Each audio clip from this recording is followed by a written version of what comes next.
Everyone. आप सभी का मेरे चैनल पे स्वागत है। आज हम 19 जून 2025 का करंट अफेयर देखेंगे। जो यहाँ पे मैं आपको करंट अफेयर बताऊंगी वो सब वन लाइनर रहेंगे, जिसे आप एक बार रीड करोगे आपको समझ में आ जाएगा और अच्छे से याद भी हो जाएगा। क्लियर है? जहाँ नहीं समझ में आए आप टेलीग्राम ग्रुप में मैसेज कर दीजिएगा, ठीक है, या फिर कमेंट्स करके भी आप पूछ सकते हो, ठीक है। तो आपका और हमारा बिना टाइम वेस्ट के इस वीडियो को हम स्टार्ट करते हैं। इसमें जो भी कुछ रिलेटेड होंगे उस क्वेश्चन से वो मैं आपको बता दूंगी, ठीक है। तो सबसे पहले मैं आपको बता दूं कि मैं 17 जून का भी और 16 जून के आसपास का भी करंट अफेयर बताई हूं, तो प्लीज़ उस सब वीडियो को आप वॉच कर लीजिएगा। एक प्लेलिस्ट होगी, आप उसमें आपको सारे करंट अफेयर्स मिल जाएंगे, ठीक है। तो सबसे पहले हम स्टार्ट करते हैं। आज का हमारा पहला क्वेश्चन है, संयुक्त राष्ट्र की यूएन वीमेन इन एग्जीक्यूटिव लीडरशिप रिपोर्ट में भारत को कौन सा स्थान मिला, ठीक है।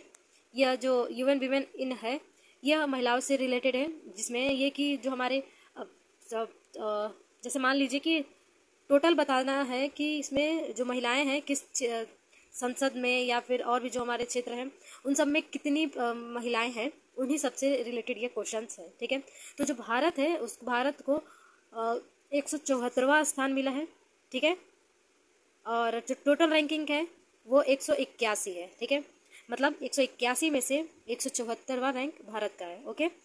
इसके टॉप पे जो है वो निकारागुआ है और बॉटम में अजरबैजान है। ये भी आप ध्यान में रखना, क्योंकि पूछ सकता है कि यूएन वीमेन इन एग्जीक्यूटिव लीडरशिप रिपोर्ट में टॉप पे कौन है, सबसे ऊपर कौन है, तो आप निकारागुआ बता दो कि बॉटम पे कौन है, तो अजरबैजान है, ठीक है। क्लियर है यहाँ तक? और इसके साथ कुछ बातें आपको जानने की जरूरत है। देखो, जैसा कि आपको मालूम है कि वित्त मंत्री कौन है, निर्मला सीतारमन है, ठीक है। और इसी के साथ एक क्वेश्चन आप और याद रख लो इसी से रिलेटेड कि जो महिला विकास मंत्री है वो अन्नपूर्णा देवी है, ठीक है। ये दो क्वेश्चन आप याद रखना, इन सबसे रिलेटेड आपसे एग्जाम में पूछ सकते हैं, ठीक है। नंबर ऑफ 2 देखे, number of question, number of second देखे तो फ्रांस ने किसके साथ पर्यटन और सांस्कृतिक सहयोग के लिए समझौता ज्ञापन किया, ठीक है। तो किसके साथ किया है, तो वो मध्य प्रदेश के साथ किया है, ठीक है। मध्य प्रदेश के साथ जो फ्रांस है उसने पर्यटन और सांस्कृतिक सहयोग के लिए समझौता किया है, ओके। और मध्य प्रदेश में ही हमारा सांची का स्तूप है, जिसका निर्माण 1989 में हुआ था, ठीक है। यहाँ के जो सीएम है वो मोहन यादव है, ध्यान में रखिएगा, ओके।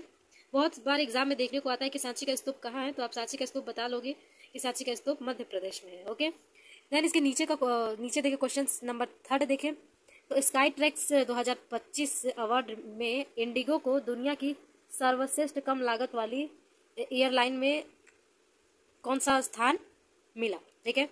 तो जो इंडिगो है इसको दुनिया की सर्वश्रेष्ठ कम लागत वाली एयरलाइन में तीसरा स्थान मिला है। पहले स्थान पे रूस या फिर शायद अमेरिका है, इसी तरह से कुछ है, ठीक है। अगर आपको मालूम है तो कमेंट्स करके बताइए, ठीक है। अब इसके नीचे क्वेश्चन देखिए, इसके नीचे जो हमारा क्वेश्चन है question number 4, how India is called MTG 20 जो पुस्तक है उसके लेखक अमिताभ कांत है। देखो, पुस्तक से रिलेटेड क्वेश्चन हर एग्जाम में पूछता है, चाहे आप NTPC दो या फिर आप SSC का एग्जाम दो, सब में आपसे पुस्तक से रिलेटेड क्वेश्चन तो जरूर आते हैं। तो आप इसे ध्यान में रख लेना कि how India is called MTG 20 पुस्तक किसने लिखी, तो अमिताभ कांत ने लिखी, ओके। इसके बाद हम बात करें यहाँ पे, तो देखो 5वें नंबर क्वेश्चन से बात करें तो संयुक्त राष्ट्र ने एक तरफा जबरदस्ती उपायों के खिलाफ अंतर्राष्ट्रीय दिवस कब मनाया, ठीक है। ये पहली बार लागू किया गया है, ये भी आप ध्यान में रखना। जिसमें ये होता है ना कि जो पावरफुल होते हैं वो कमजोर लोगों पर जबरदस्ती एक तरफा अपना जो अपना ताकत है उसे अपनाते हैं, ठीक है। तो उन्हीं से रिलेटेड ये क्वेश्चन है। तो संयुक्त राष्ट्र ने एक तरफा जबरदस्ती उपायों के लिए खिलाफ अंतर्राष्ट्रीय दिवस कब मनाया, मतलब जो जबरदस्ती था उसको खत्म करने के लिए कब मनाया, उसी का अंत करने के लिए यह दिवस मनाया जाएगा। तो यह 4 दिसंबर 2025 को यह दिवस मनाया जाएगा और यह पहली बार आयोजित किया जाएगा, ठीक है। दिवस से रिलेटेड देख ले तो देखिए 1 दिसंबर में याद रखें आप, तो 21 दिसंबर को हमारा ध्यान दिवस पड़ता है, ठीक है। इसके बाद 12 जुलाई को आशा दिवस है और 11 जून को खेल दिवस है, ठीक है। और 25 मई को फुटबॉल दिवस है। आप 21 मार्च को कौन सा दिवस है आप मुझे कमेंट करके बताइए, ठीक है। इसके बाद हम देखें 6ठा नंबर क्वेश्चन, स्कूली बच्चों की वित्तीय सहायता देने के लिए तलिकी बंदनाम वेदनम योजना जो है वो कहाँ चलाई गई है, तो वो आंध्र प्रदेश सरकार द्वारा चलाई गई है। जिसमें जो बच्चे जो बच्चे 1 से लेकर 12 तक के जो होंगे उनकी पढ़ाई के लिए उनको 15,000 तक रुपए दिए जाएंगे, ठीक है। यही है, ठीक है।